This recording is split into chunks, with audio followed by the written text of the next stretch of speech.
Welcome back. With update చూస్తే MPTC ZPTC ఎన్నికలకు కార్యకర్తలు నాయకులకు మంత్రి దామోదర రాజనరసింహ పిలుపునిచ్చారు. సంగారెడ్డి జిల్లా కాంగ్రెస్ పొలిటికల్ అఫైర్స్ కమిటీ సమావేశంలో ఈ వ్యాఖ్యలు చేశారు. మహిళా బిల్లు విషయంలో బీజేపీ చేసిన కుట్రలను ప్రజలోకి తీసుకువెళ్లాలన్నారు.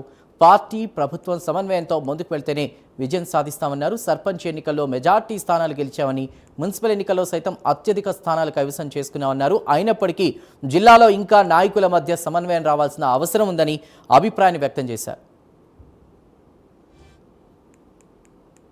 జిల్లా స్థాయిలో నాయకులు సమన్వయం, ప్రభుత్వం వచ్చింది, మనం గెలిచినాము, పదవులు అనుభవిస్తున్నాము.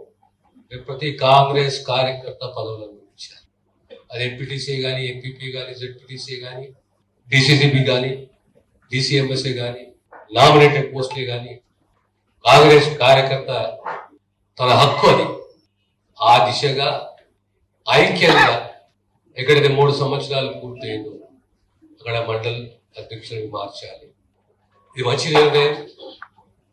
మీరు ఆ మండల నాయకులు కూర్చునేసి ఆ మండల అధ్యక్షుని మారిస్తే మండల అధ్యక్షుని జిల్లా స్థాయిలో అమలు చేసుకుంటూ అక్కడ ఆ నాయకులు ప్రతిపాదించిన పేరుని మనం పరిగణలోకి తీసుకోవాలి.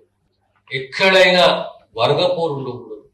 మనం ఎంత కాన్ఫిడెంట్ గా పోయినా, ఎంత స్థైర్యం ధైర్యంతో పోయినా, పాలిటిక్స్ ఆర్ అన్ప్రెడిక్టబుల్.